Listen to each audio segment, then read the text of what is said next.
You reported last month that the issue of arms sales to Taiwan, quote, did not feature prominently, end quote, in President Trump's meeting with President Xi.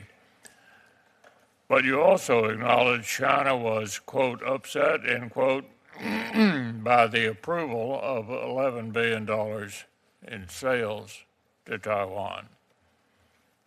So last month, the acting Secretary of the Navy testified that pausing delivery of sales to Taiwan couldn't be a result of munitions expenditures in CENTCOM because, quote, we have plenty, end quote.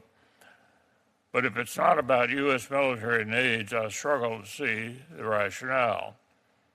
We pushed Taiwan to spend billions on U.S. weapons only to balk at actually delivering them.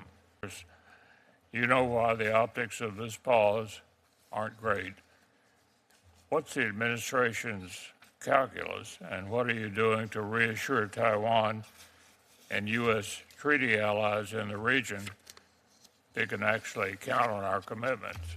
Yeah, a couple points. First, we don't consult with the Chinese on these sales. They raise it constantly, and but we don't consult with them, and that's in keeping with our longstanding policies, which have not changed. The second point I would make is we just did an $11 billion sale in December. And the reason why we know the Chinese were upset is not just because they told us, it's because they fly all kinds of planes. They crossed the center line multiple times, very aggressive response to it. It was the single largest arms sale to Taiwan, I believe, in history, just concluded in December. I think the actual cumulative amount was larger than the 4 years of Biden combined, and certainly larger than the 6 years in which President Obama gave no sales, zero, to 6 of his 8 years as president to Taiwan. That said, this current one is not on a pause. It's simply under a review. It's a big amount of money. It's $14 billion.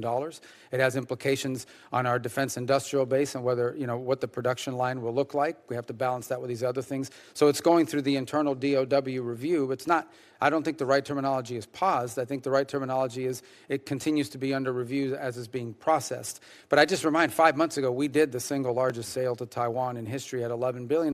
Secretary Rubio, do you agree the blockade has really hurt the Iranian economy?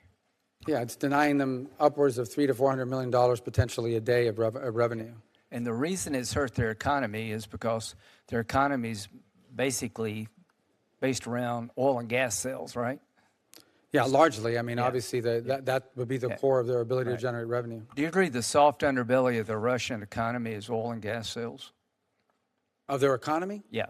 Well, again, that's one of the commodities. They have some agricultural sales as well, but oil and gas are clearly the leading So generator. the theory of the bill you just mentioned, which has enormous bipartisan support, and we're very close, is to give the president the ability, if he chooses to put tariffs and sanctions on countries that buy cheap Russian oil and prop up their economy. You support that concept, right? I support having those tools available for the president to use, especially if what we're trying to do is reach a negotiated agreement. The more leverage tools we have at our disposal, I think the bigger role we can play in breaking this about. Thank you. So like China and India are the two top. China buys the most oil from Russia, the most oil from Iran. So to our friends in China, if you would stop this, we'd end both these wars. So we hope to give you that tool soon to the president, and thank you for all your help to get it done there. Do you agree that under our law, that if there is an agreement with Iran, that the Iran Nuclear Agreement Review Act would apply and it'd have to come to the Congress? Yeah, the INARA is a pretty tightly written bill, and so it does have very specific requirements about elements of the nuclear program that would have to be noticed to Congress. Okay, good. When it comes to any deal that may be entered into with Iran, and I hope you can, I want to get a diplomatic solution. Hezbollah is a terrorist organization under U.S. law, is that correct? Hezbollah, yes, correct.